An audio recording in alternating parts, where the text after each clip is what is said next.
भगवान श्री कृष्ण ने अर्जुन को गीता का उपदेश क्यों दिया और अर्जुन को शोक क्यों हुआ।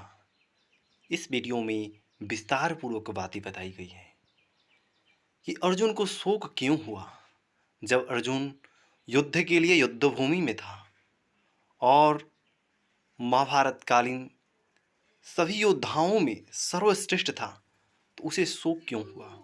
वो क्यों युद्ध छोड़कर जाना चाहता, क्योंकि युद्ध भूमि में अपने निजी संबंधियों को देखकर अर्जुन शोक संतप्त हो गया और शोकपूर्वक बातें करने लगा। गांडीव नीचे रख दिया, भगवान से बोला मैं युद्ध नहीं करना चाहता। आइए विस्तार पूर्वक सुनते हैं। जय श्री कृष्ण। ना भी देगा, ऐसा कहकर व्यास जी ने संजय को दिव्य दृष्टि प्रदान की। उधर निश्चित समय के अनुसार कुरुक्षेत्र में दोनों सेनाएं युद्ध के लिए तैयार थी। अब प्रश्न होता है कि जब युद्ध के लिए दोनों सेनाएं तैयार थी, ऐसे मौके पर भगवान ने अर्जुन को गीता का उपदेश क्यों दिया। उत्तर यह है, शोक दूर करने के लिए ही भगवान ने अर्जुन को गीता का उपदेश दिया। अर्जुन को शोक कब और क्यों हुआ। जब अर्जुन ने दोनों सेनाओं में अपने ही निजी कुटुंबियों को देखा और सोचा कि दोनों तरफ हमारे ही कुटुंबी मरेंगे, तब ममता के कारण उनको शोक हुआ। अर्जुन ने दोनों सेनाओं में अपने कुटुंबियों को क्यों देखा।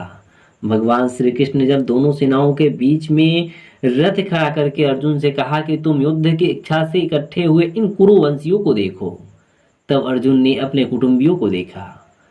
भगवान ने अर्जुन को दोनों सेनाओं में कुरुवंशियों को देखने के लिए क्यों कहा।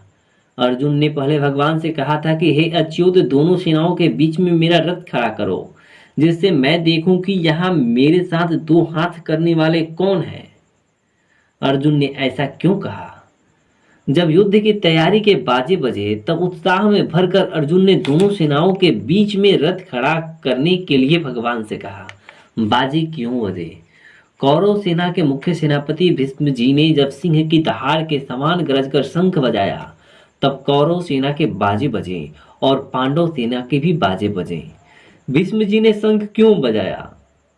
दुर्योधन को हर्षित करने के लिए भीष्म जी ने शंख बजाया। दुर्योधन अप्रसन्न क्यों था।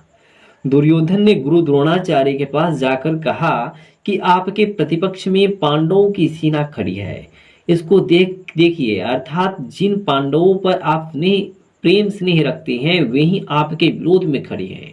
पांडव सेना की व्यूह रचना भी धृष्टद्युम्न के द्वारा की गई है, जो आपको मारने के लिए उत्पन्न हुआ है। इस प्रकार दुर्योधन की चालाकी से और राजनीति से भरी हुई तीखी बातों को सुनकर द्रोणाचार्य चुप रहे, कुछ बोले नहीं। इससे दुर्योधन अप्रसन्न हो गया। द्रोणाचार्य चुप क्यों रहे। दुर्योधन ने द्रोणाचार्य को उकसाने के लिए चालाकी से राजनीति की जो बातें कही, वे बातें द्रोणाचार्य को बुरी लगी। उन्होंने यह सोचा कि अगर मैं इन बातों का खंडन करूं तो युद्ध के मौके पर आपस में खटपट हो जाएगी, जो उचित नहीं है। मैं इन बातों का अनुमोदन भी नहीं कर सकता, क्योंकि यह चालाकी से बातचीत कर रहा है, सरलता से बातचीत नहीं कर रहा है। इसलिए द्रोणाचार्य चुप रहे।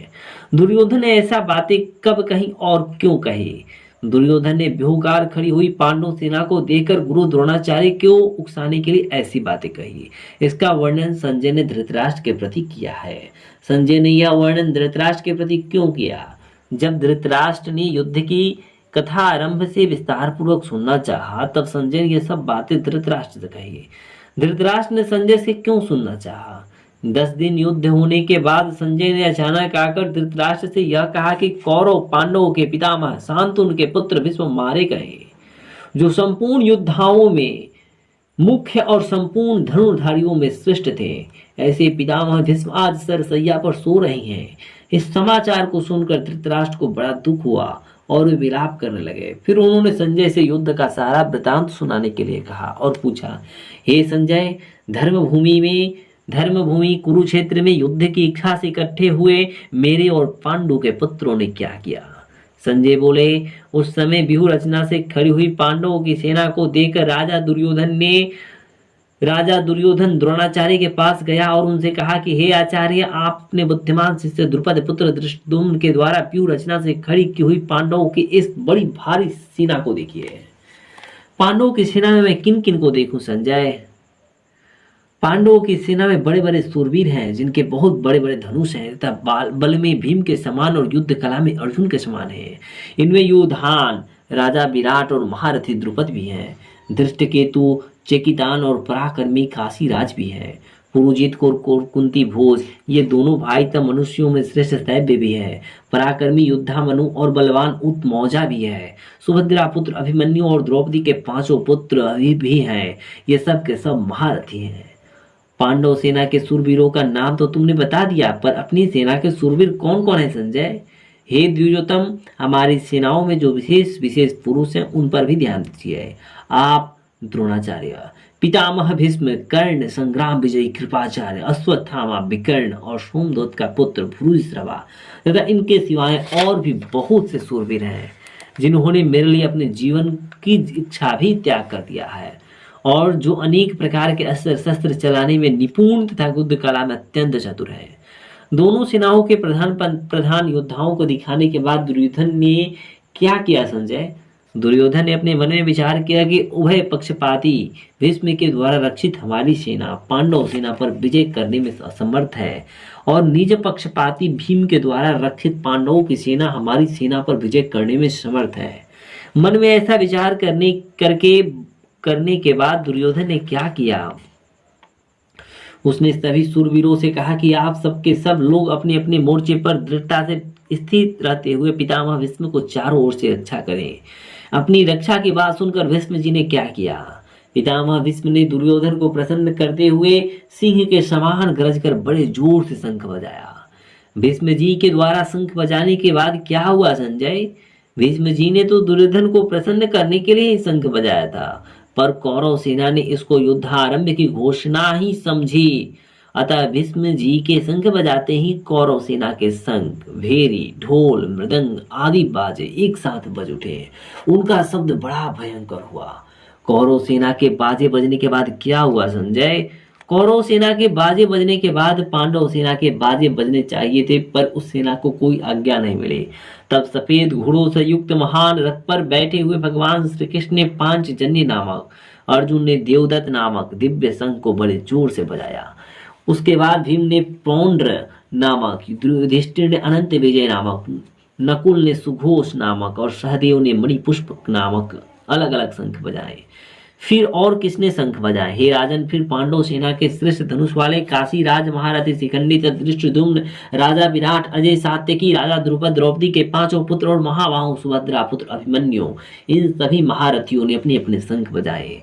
पांडव सेना की उस शंख ध्वनि का क्या परिणाम हुआ?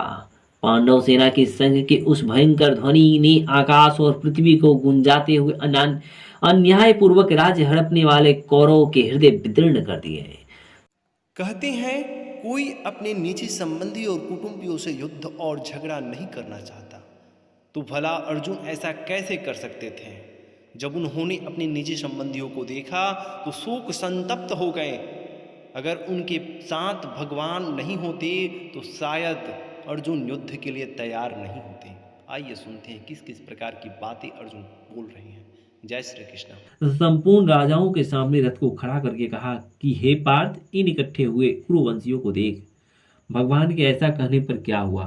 तब वहां दोनों सेनाओं में स्थित पिता, पितामह, आचार्य, मामा, भाई, पुत्र, पौत्र तथा मित्र, ससुर तथा और सुहृदय तथा इनके सिवाय अन्य कई संबंधियों को देखकर अर्जुन अत्यंत कायरता से युक्त होकर विषाद करते हुए बोले।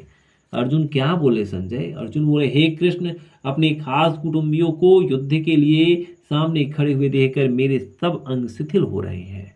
मुख सूख रहा है, शरीर में कंपी हो रही है, रोंगटे खड़ी हो रही हैं, हाथ से गांडीव धनुष गिर रहा है और त्वचा भी जल रही है।